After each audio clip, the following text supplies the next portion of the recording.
mensageiro que anuncia a paz. Como são belos os pés do mensageiro que anuncia o Senhor.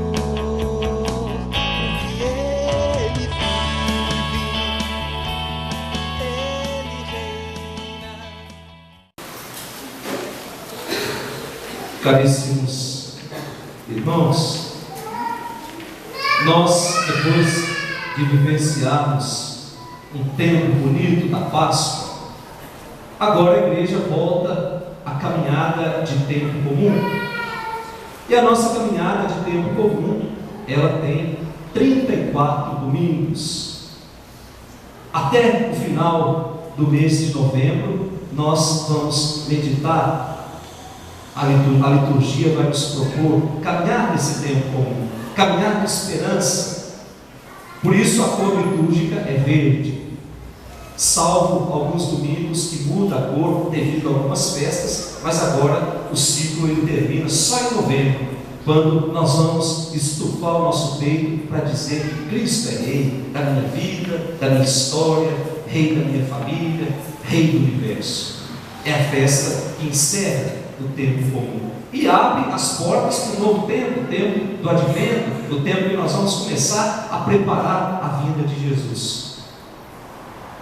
Mas as leituras desse final de semana, a palavra de Deus vem nos convidar a meditar um pouquinho sobre a nossa resposta ao projeto de Deus para a nossa vida e nos dá a liberdade de fazer a opção tanto pelo bem quanto pelo mal. Deus nos dá essa liberdade.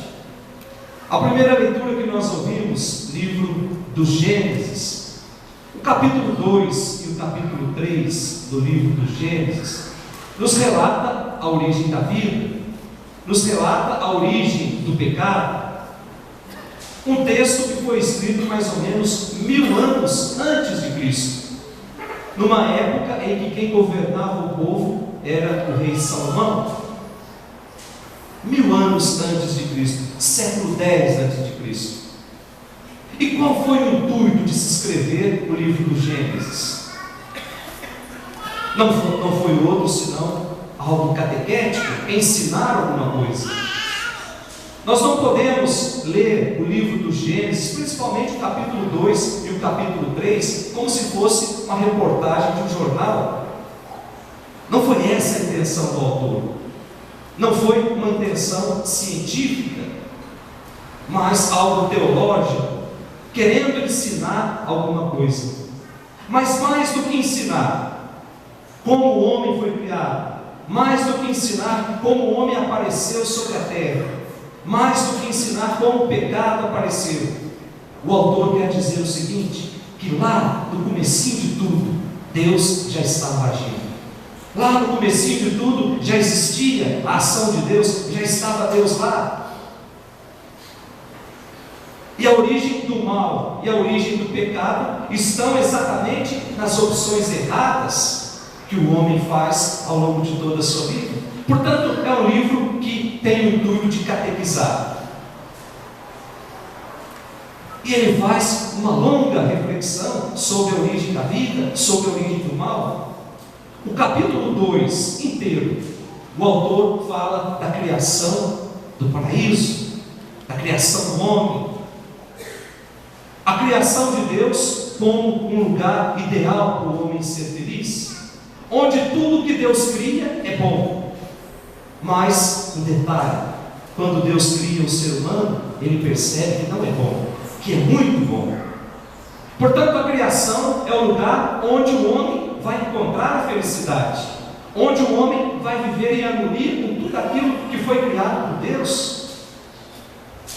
Depois, capítulo 3, do versículo 1 até o versículo 7, o versículo 8, o autor fala exatamente do pecado do homem, que nós já sabemos essa historinha, pecado do homem e da mulher, e fala das opções erradas que o homem faz. E por fim, o texto que nós lemos como segunda leitura de hoje, que vai do versículo 8 até o versículo 24. O autor apresenta o resultado da opção errada feita pelo homem. As opções que o homem fez ao longo de toda a sua estadia no paraíso. Qual foi o resultado? Gente, Deus criou o homem para ser feliz. Nós fomos criados para sermos felizes. É vontade de Deus que o homem seja feliz. Mas o homem resolve, pela liberdade que Deus o deu, de fazer as suas próprias escolhas.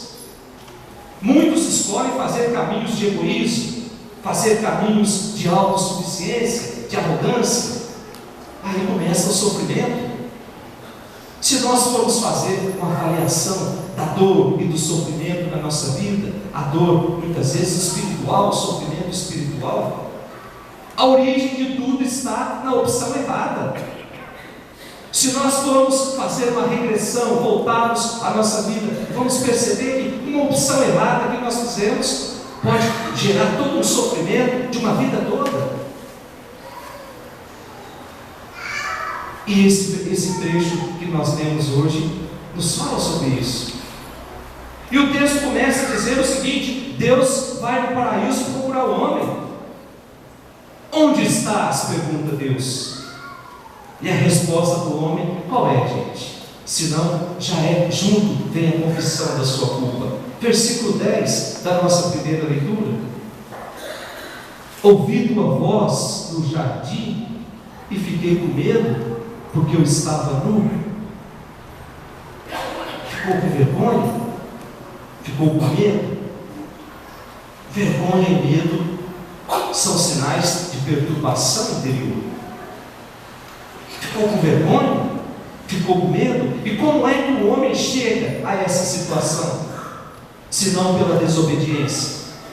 Quando faz opção errada, quando faz opção contrária aos caminhos que Deus propõe, e Deus continua perguntando para o homem: por quê? Como é que você sabe que você estava nu? Versículo 11. E a resposta do homem deixa evidente que ele havia comido do fruto da árvore que Deus havia proibido. Isso é, resolveu fazer escolhas próprias, resolveu caminhar sem Deus. Está aí a vergonha, está aí o medo. Mas o mais interessante dessa história, gente, é que o homem, para se defender, o que é que ele faz? Ele acusa a mulher.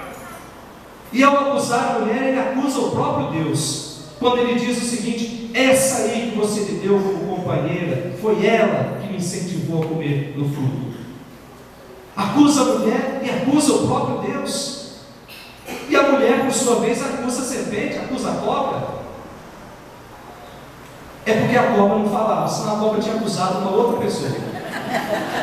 Porque assim a gente nunca assume quando a gente resolve fazer caminhos de desobediência. A gente não tem coragem de assumir que nós erramos. Nós não temos coragem de assumir que fizemos caminhos opostos ao que Deus planejou para cada um de nós. Por isso essa série de acusações. Custava Adão ter dito: eu comi, eu errei, eu pequei, me perdoa, vamos começar de novo. Mas não, ele vai acusar a mulher.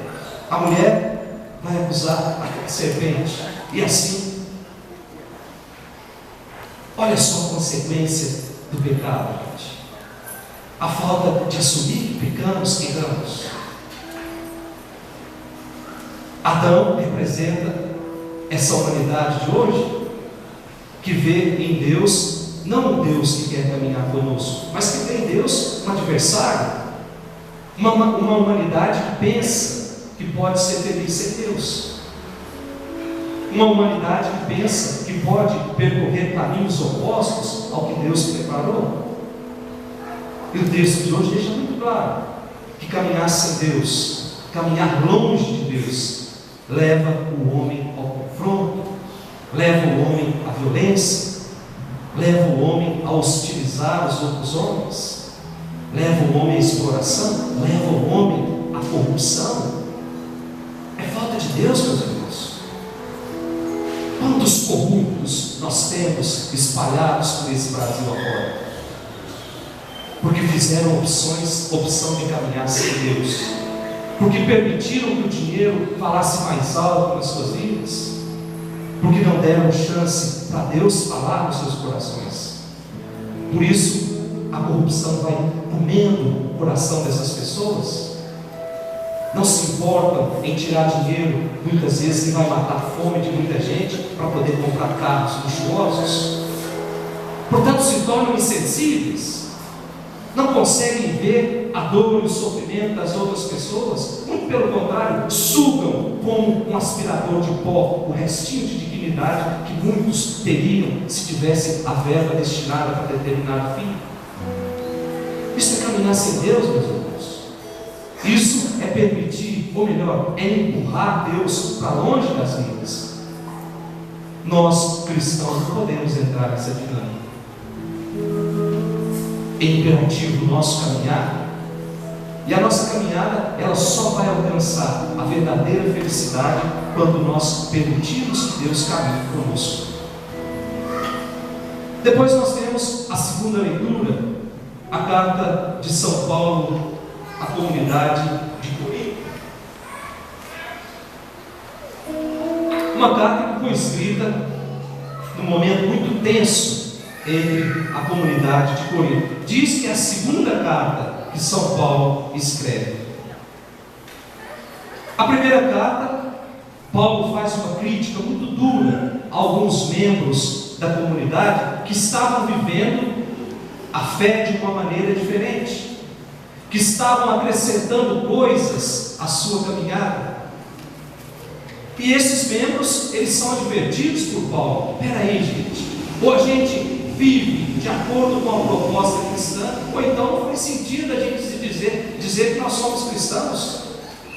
Então Paulo faz uma dura crítica a pessoas de dentro da comunidade que viviam, que participavam das reuniões, mas que a vida não correspondia muitas vezes com aquela fé que professavam.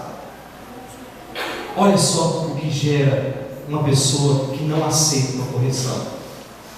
Paulo precisa fazer uma viagem, Paulo vai para a Grécia, e de repente esses que foram advertidos por Paulo, quando Paulo está fora da comunidade, começam a difamar Paulo dentro da comunidade.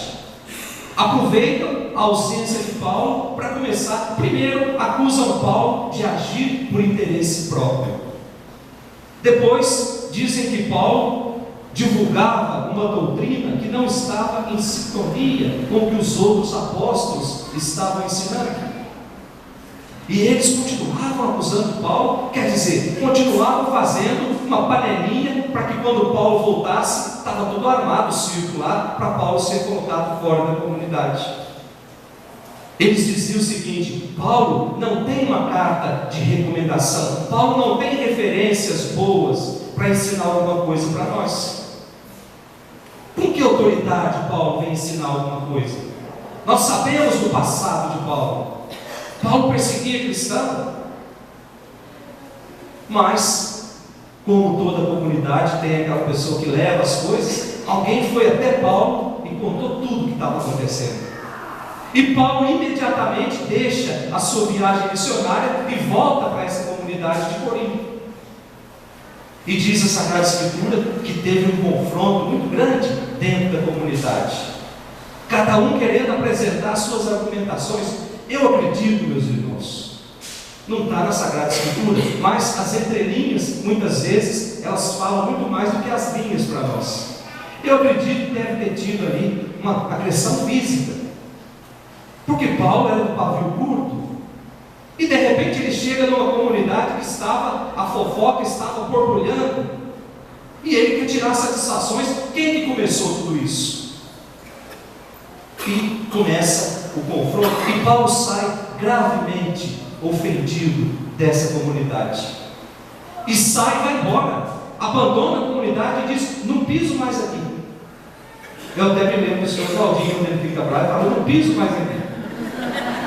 Mas Paulo vai embora, pega as suas coisas e vai embora, e ali passa muito tempo, e de repente alguém vai até Paulo e diz para Paulo o seguinte: olha, eu acho que tem possibilidade de um recomeço. A comunidade refletiu melhor sobre o que estava falando sobre você e percebeu que dá para recomeçar. Então Paulo fica muito feliz e escreve essa segunda carta. Está aí a origem dessa segunda carta. E ao escrever essa segunda carta, Paulo vem dizer o seguinte: o homem, ele se renova a cada dia, na medida em que ele fixa o seu olhar nas coisas invisíveis. Essas são eternas, diz a segunda leitura de hoje. Por isso é preciso ser coerente se quisermos ser autênticos discípulos de Cristo. Está na segunda leitura de hoje. Quer ser discípulo autêntico de Cristo? Fixa os seus olhos nas coisas eternas, as coisas do céu. Não permita que as coisas do mundo, muitas vezes ambições, fofocas, confusões, determinem o andar da carruagem. Os olhos precisam estar fixos nas coisas eternas. Nós podemos até acrescentar alguma coisa: os olhos precisam estar fixos em Jesus. A nossa grande meta é para Ele que nós estamos caminhando. Que alegria saber, muitos irmãos nossos completaram o ciclo aqui nesse mundo e já estão lá junto com Cristo, nos esperando. E por fim nós temos o nosso Evangelho de hoje. O Evangelho de São Marcos nos apresenta Jesus percorrendo os caminhos da Galileia, anunciando o reino de Deus, fazendo com que muitas pessoas abracem essa nova proposta. E cresce cada vez mais a onda daqueles que não gostam muito da ação de Jesus, da mesma forma que cresce aqueles que fazem a opção. E essa onda, esse grupo que não gosta muito daquilo que Jesus diz, começa a acusar Jesus de uma série de coisas. O Evangelho de hoje diz que acusaram Jesus de estar agindo em nome de Beelzebul. Uma mistura de dois deuses, né? O deus Baal e o deus Zebul. Baal, o deus trovão; Zebul, se não me falha a memória, deus das moscas. Acusam Jesus de estar agindo em nome de Beelzebul. Portanto, acusam Jesus de ser movido pelo diabo. Ele faz isso em nome do diabo, não é em nome de Deus. O combustível que movia Jesus era o diabo, diziam eles. Sabe, gente, antigamente não tinha muito meio de transporte, a gente usava muitas vezes a tração animal para nos deslocar de um lado para o outro. Depois surgiu o carro a gasolina. Depois a necessidade fez com que surgisse o carro a álcool. Depois a necessidade fez com que surgisse o carro que funciona com álcool e com gasolina. Nós podemos nos perguntar hoje, meus irmãos, qual é o combustível que nos move? Nós, cristãos de hoje, muitos são movidos pelo dinheiro, muitos são movidos pelo lucro, pelo acúmulo de riquezas, outros são movidos pelo prazer sexual. Como é triste ver pais de família que passam a noite fora de casa atrás de prazer sexual e deixa a esposa, deixa os filhos. Movidos pelo combustível que o move, combustível do prazer. Muitos são movidos pelo combustível do status, da posição social. Outros são movidos pelo acúmulo do conhecimento. Outros são movidos por ideologias, muitas vezes por partidos políticos. Depositam toda a sua segurança nisso. Não se importam com o que Deus tem para dizer para eles. Outros dedicam suas vidas à arte, à poesia, até conhecem Deus, mas não dão muita importância. Aí chega a dor, chega o sofrimento, não tem onde se segurar. Quando chega a dor, chega o sofrimento, aqueles que são movidos por Cristo, aqueles que são impulsionados pelo Espírito Santo, sabem onde segurar. Os que colocam as suas seguranças em outras coisas não sabem. Por isso vão buscar muitas vezes refúgio nas drogas. Por isso vão buscar muitas vezes refúgio em algo que afasta cada vez mais de Deus. Hoje nós somos convidados a encher a nossa vida desse combustível que nós chamamos de Espírito Santo, que nos move, que move a nossa comunidade, que nos dá a certeza de que Deus nunca nos abandona, que Deus caminha conosco sempre. Esse combustível que nos impulsiona a sermos cada vez melhores, a fazermos as coisas do reino acontecer, a dar sentido à nossa vida. Meus irmãos, vamos pedir essa graça para Deus nessa noite. Quantas vezes nós fizemos opções erradas, mas a graça de Deus permitiu que nunca sentimos saudades do mundo de pecado. A graça de Deus nos impulsionou para sermos cada vez melhores, mesmo com os pés sujos pelo pecado. Mas nós sabemos que brota desse lava-verbo uma água que é capaz de lavar de tudo. Então não se acostume, meus irmãos, a andar por caminhos de pecado. Nós precisamos muito da graça de Deus para caminharmos nesse mundo, rumo ao nosso encontro com Ele, que está nos esperando sempre.